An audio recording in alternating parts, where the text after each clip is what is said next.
Welcome to Not Enough Champagne, a podcast that's made a pact with the devil. My name's Cory and my horned partner in propaganda is Steve Haynes. Hey Cory. Don't know how to take that. Probably best not to ask. So, in this episode, we're doing another book club episode. We're talking about Joshua Green's book, Devil's Bargain, Steve Bannon, Donald Trump, and the stalling of the presidency. It's not quite been made clear who exactly is the devil who is being bargained with or bargained for in that scenario. No, it's not made clear whether or not it's Steve Bannon who's doing a deal with the devil, Trump, or Trump who is doing the deal with the devil, Bannon. In fact, it feels like it's newly relevant, what with Michael Wolff's book that's come out this week, in which Steve Bannon is quoted for saying that Trump Jr.'s meeting with Russians in Trump Tower with Paul Manafort was evil, treasonous and wrong, which is interesting. Evil, treasonous and wrong, by the way, also the name of Jacob Rees-Mogg's cats. In this episode, we're going to be talking about Breitbart and bullshit, nationalism and narrative, and did World of Warcraft propel Donald Trump to the presidency?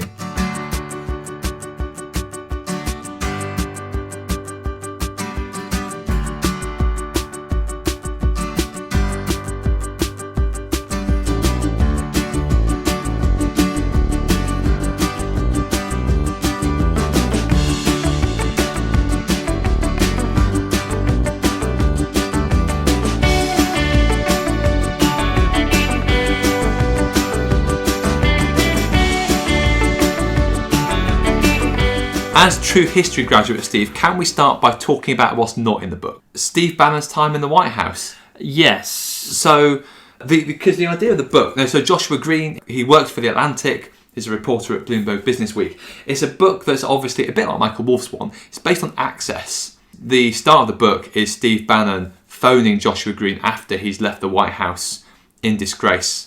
In ignominy, however you want to call it. Which, if you believe Donald Trump, he was in fact in tears as he was fired. The idea is that essentially Steve Bannon is this kind of great manipulator, this thinker who ran Trump's campaign and was a factor in Trump winning. Now, maybe I'm owing a little bit to Tommy Vitor ranting on Pod Save America, but that seems a little bit overblown. So it ignores the fact that Bannon's time in the White House, he was a pretty rubbish political operator.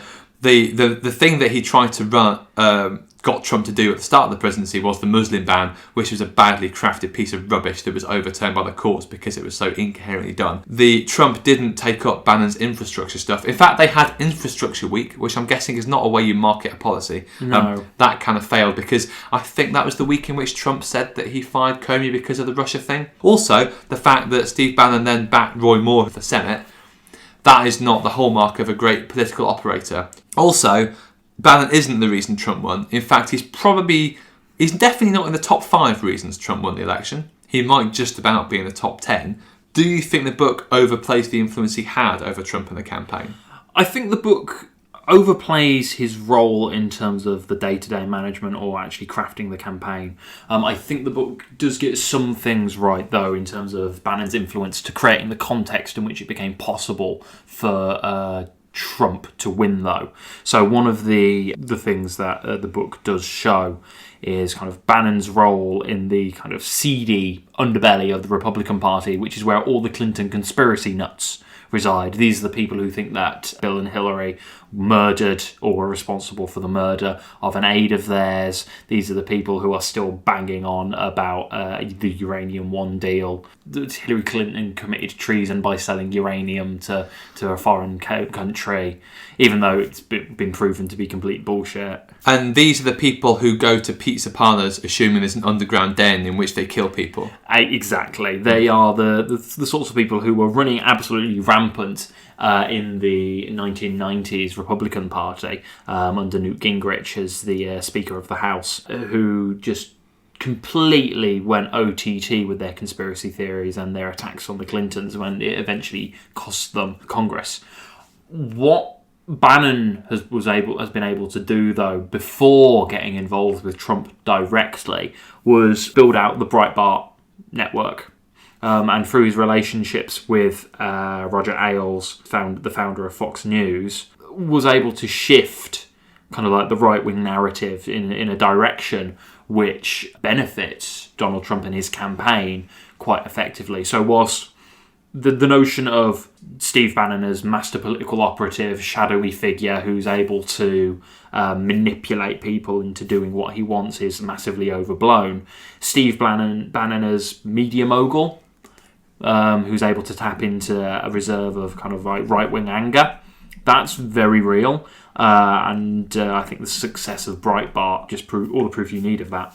The interesting thing with Bannon in that kind of Breitbart world is that you've got two different ways of attacking Clinton, I think, essentially. Yeah. And one of them is that, as you say, what Bannon seems to have wanted to try and do is move away from the conspiracy nut jobs and just focus on facts, reported facts in established news outlets and other research tanks, and establish proper research operations with proper researchers to look into stuff like, say, the Clinton Foundation, where there is legitimately dodgy stuff going on. And so you've got that on the one hand. On the other hand, you have Breitbart, which is a bullshit producing machine.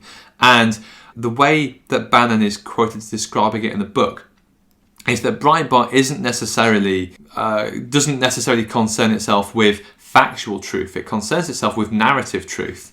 And actually, I found that a very interesting way of looking at the bullshit industry, that a lot of the fake news sites like Breitbart, places like the Canary and Squawk Box as well, the way in which they see the world, actually, it is kind of very narrative driven. The idea is that it's all about stories with goodies and baddies, and if you go on the Breitbart website, wouldn't necessarily recommend it, listeners, so I did it for you. You have topics like big government or big Hollywood, and so the idea is that you don't just have a story about facts about stuff that has happened. You have a story which is about liberals in big government doing really big inefficient programs, or that it's the liberals in Hollywood which are creating terrible content. And those two things, I think, are very interesting. They're the most interesting things I took from the book. I think the other kind of thing that I found absolutely fascinating was Bannon's worldview as kind of someone who seemingly buys into the notion that there's always a great enemy for the West or for America. In the 20th century, for the most part, it was communism. And then moving into the late 20th and 21st century, you end up with Islam, radical Islam, as that other which needs to be defended against. And then again, you've also got China as a potential foe in the future. Now, I don't think this actually comes out in Devil's Bargain, but I've acquired the Michael Wolff book, Fire and Fury, and I'm going through that slightly at the moment as well. And in that, one of the first things that Bannon is said to have muttered to someone, I think it might have been Roger Ailes from Fox News, was that China is going to be the new Cold War, and at some point they're going to go, to quote him, full Nazi Germany and go hyper-nationalistic. So Bannon is very much an individual who has this us versus them mentality, given that he has this viewpoint of it's us versus the world, and only we are the righteous, and only we are the worthy who can overcome it, based on his kind of Roman Catholic background. It provides an interesting and fascinating glimpse into how you end up with the kind of policies that you've mentioned earlier, such as the refugee ban. Yeah, the book's kind of interesting on the development of his thought, and so looks at things like the Iranian hostage crisis and 9/11 as being events that crystallised Bannon's view into that clash of civilisations that he's quite big on. It's a kind of riff on the view of John Maynard Keynes. Many believe themselves to be practical and exempt from all sorts of theoretical thought, end up being usually the slaves of some defunct economist, where he talks about people like, I think, René Guénon or something, and 20th century French occultists who think that the West is entering some sort of Kali Yuga phase, and the idea is that it's a cyclical 6,000 years. Yeah, so just to put that, Kali Yuga, I believe, is a concept in Hinduism, where basically civilization enters a period of decline. Bannon seems to, based on what's mentioned in Devil's Bargain, seems to believe that we are on the cusp a Kali Yuga itself, and that Western civilization is about to go into decline unless we fight back against it.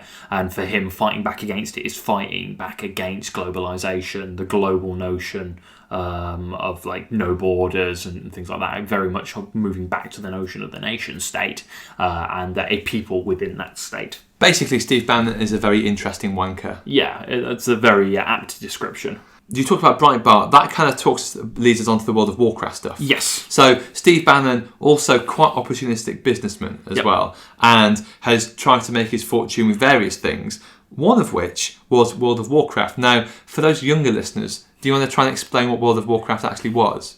It's still going. Is it? Yeah. So World of Warcraft, massive online fantasy, massive multiplayer online roleplay game. And the way this connects to Steve Bannon and the Donald Trump presidency is amazing. Bannon moved to, I believe it was Hong Kong, or was working in and around Hong Kong at one point, and was working with or for a company that farmed gold in World of Warcraft, which is just not a sentence I thought I'd ever say. I can't believe you said that sentence.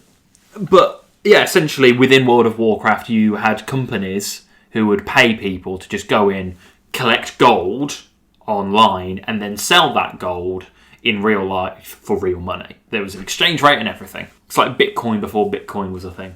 Basically, this business tanked, but the business tanked because there were an awful lot of people who were male, young, had disposable income, and spent an awful lot of time online playing games and visiting forums, who were able to organise themselves to force Blizzard to crack down on the gold farming that was happening on servers for World of Warcraft. And male, online a lot, active on forums, a lot of free time on their hands, is basically the core demographic of the alt-right. Bannon seemed to realise that these people could be tapped into for other ends as well as money-making mechanisms.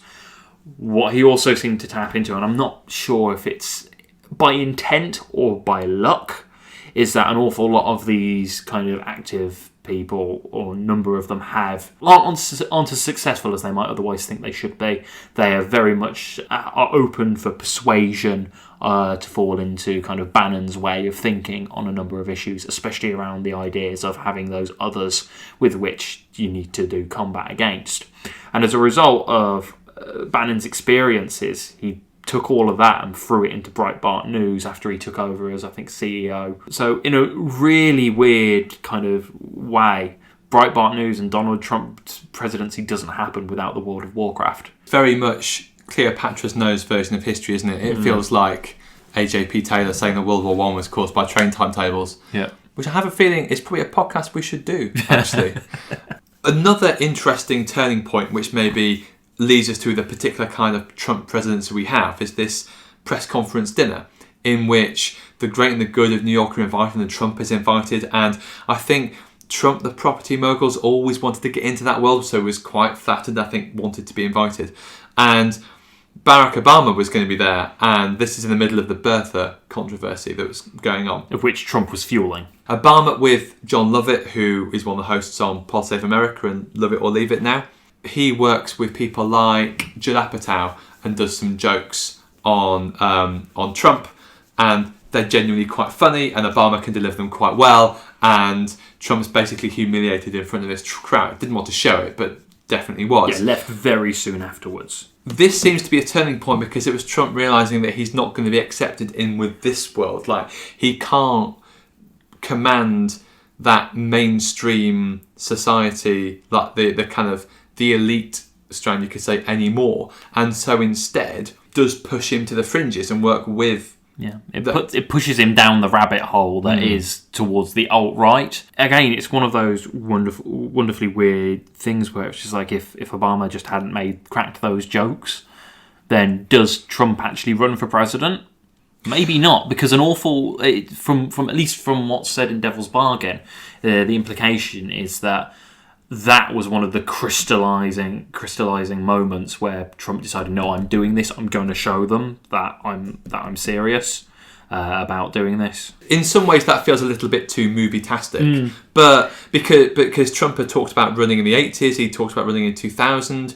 What is interesting that the book posits is an interesting alternative reality, and that is Trump as a more mainstream Republican candidate. Because one of the things that Green talks about is that actually Trump's ratings among African Americans and Latino groups on The Apprentice were really high, and higher than that most white presenters, I think, and most. There is a different narrative, I think, somewhere in which actually you have Trump as a businessman who is appealing to those constituencies of the Republican Party it cannot normally target. The trouble, maybe, as we've seen from Trump's presidency, is that he's just not particularly bright and not particularly competent, and maybe that was never going to happen. It is an absolutely fascinating way to think that in some ways Trump had the potential to be the presidential candidate that reversed a number of the problems that the Republicans had.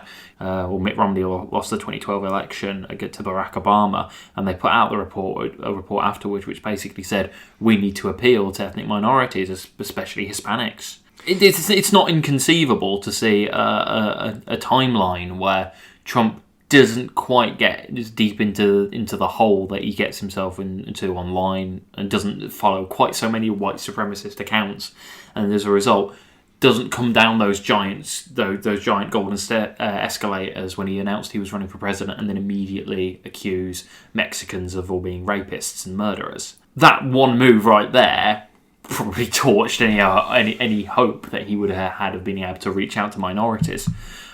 But it is fascinating to think that there was, in theory, a path for him to reach out to those demographics that now it was just inconceivable.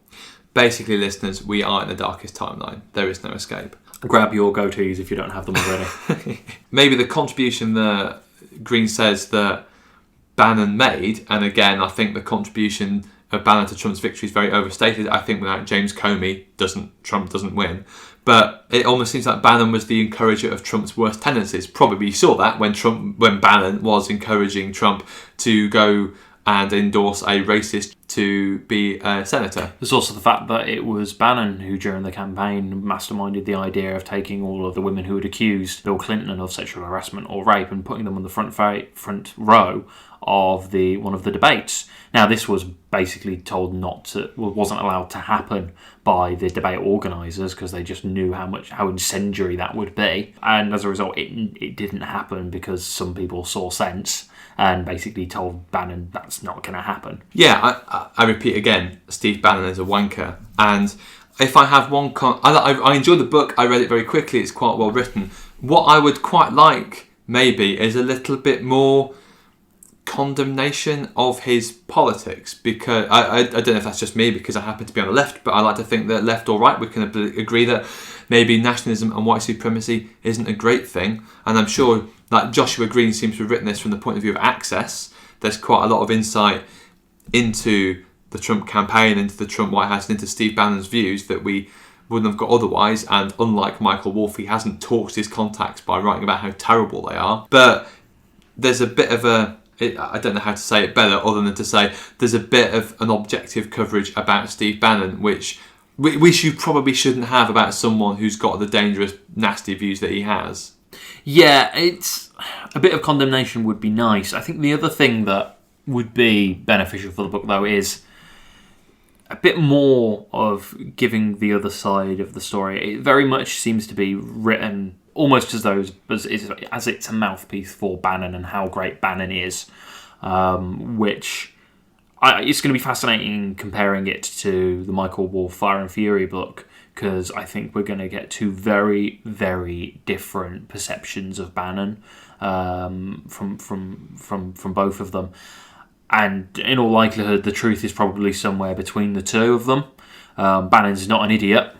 You don't get to be what he's achieved by being an idiot. So it's likely he did have some say and some role in actually getting Trump to where he is at various points. But I don't feel he's the mastermind that he was initially built up to be, the puppet master. It's quite fascinating to see the myth of Steve Bannon built up and then eradicated so very, very quickly. And I think if has been a bit of a constant theme over the 18 months or so we've been doing the podcasts, it is that populist campaigning, populist governments doesn't really lead to effective governance, and that there is a very big difference between being a good campaigner, or being, one could say, an effective campaigner, and then governing effectively. And I've already mentioned the Muslim ban as being a good example of Bannon's ineffectiveness at crafting policy that works. I mean, he famously described himself as a Leninist who wants to bring down a system. Yeah. Turns out bringing down a system isn't really an effective platform for government. Yeah, and just due to Bannon's personality as well, I mean, he crafted that Muslim ban without telling any of the agencies that would have to be responsible for enforcing it. I don't necessarily know if this came from Devil's Bargain, but there have been reports, I think, from at the time that the head of ICE and the head of some of the travel agencies and things who were responsible for kind of seeing these people in and out of the country didn't know it was a thing until they watched it announced on TV. He did that deliberately. That wasn't an oversight. That was something he's supposed to have done deliberately to cause chaos and to try and shake the system. I mean, he caused chaos. He got a lot of people angry, and it was the people he wanted to make angry, but it didn't achieve anything. It's the difference between being the leader of a bullshit website and being the leader of a country. Yeah. And they are not anywhere near comparable. At the end of the book, there's a brief afterword that I think must have been written. Well, I think this book was probably written as a deadline to coincide with Trump's inauguration, I would guess. Yeah.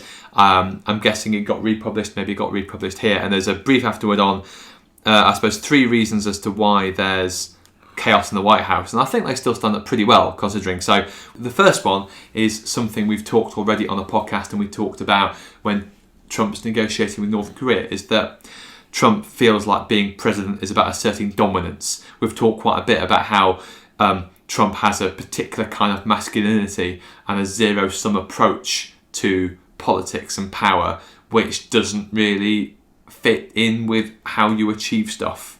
And that's kind of interesting. You can't bully members of Congress to do a job because they're not beholden to you for their position. They are beholden to their electors, for instance. Also, and this is kind of interesting, is that Trump ran against Republican mainstream, ran against Wall Street, then took up Paul Ryan's agenda. Yeah. And actually, I think a lot of Democratic strategists were worried that Bannon's infrastructure spending might be the thing that got focused on, at which point maybe you do try and the Republicans do pick up that Rust Belt support. That hasn't happened. No. Now that Republicans are celebrating passing the most unpopular bill of all time, they've gone further down the insane rabbit hole. And the final one, I slightly disagree with, in that it says Trump really doesn't believe in anything in particular apart from he's kind of just a creation of his own ego, which I don't think is quite true, because if you look, certainly, for instance, at trade, you look at what Trump has said about trade deals in the 80s, it's very similar to what he's saying about trade deals now. It's just the country's changed. In the 80s, it was Japan that he was worried about, whereas now it's China who's seen as the bugbear. So I would slightly disagree with that. Yeah, I'd say that that Trump has a kind of a core set of beliefs. I wouldn't necessarily say he has an ideology, though. And that's something that's very unusual in anybody who seeks political office of any sort. It doesn't matter how kind of low office that might be it a city councillor or a parish councillor, or even potentially, they normally have at least some kind of core set of things they want to get done, or core beliefs that will influence how they move things forward. That can be quite wide-ranging. I don't think Trump has anything like that. I think Trump just has some beliefs which have been consistent because they're related to things he knows and he's interested in. So because he's a businessman, he thinks he knows a lot about trade. He doesn't know a lot about trade, but he thinks he does because trade is to do with business. And he's a very successful businessman, and therefore he must know what he's doing with it. And because Trump views everything with that as that zero-sum power play, anything that doesn't go 100% America's way and therefore 100% Trump's way is a failure, and is an example of America being defeated. The best way I've almost seen a friend compared Trump to a bear that just kind of lashes out at stuff. And I think certainly with Twitter, I'd like to do a podcast on Trump's tweets, but it feels like it's becoming increasingly clear that there is no real strategy there. It's just an old man watching television and shouting at stuff. Yeah, from the excerpts and from what I've read of Fire and Fury by Michael Wolff, which is something we're probably going to end up going into on another podcast at some point anyway. One of the things that Trump is described as being either semi-literate or post-literate, depending on who you were talking to and how nice they were feeling, because by 6:30 in the evening, he's in bed with a McDonald's and he's watching cable news. And that's all he does. A lot of the time, he doesn't read anything. He just gets everything from TV. I suppose if he's in a post-literate society, what he should do is to subscribe to this podcast on iTunes. It's true. You don't need to read a thing. Or listen to it on Spotify. We're on Spotify now. That is exciting. So we'd like to do more episodes like this. If you've got a book you'd like to have us read and discuss, please send them in on Twitter, and our Twitter handle is @NoChampagnePod. On Facebook, our page is facebook.com/notenoughchampagne. Our website is notenoughchampagne.com. My Twitter handle is paperback-rioter. And I'm @CenterRadical. James Cram designed our logo. You can follow him on Twitter @JamesCram. And Dave Depper produced our theme tune. Lucky good times. Happy plotting.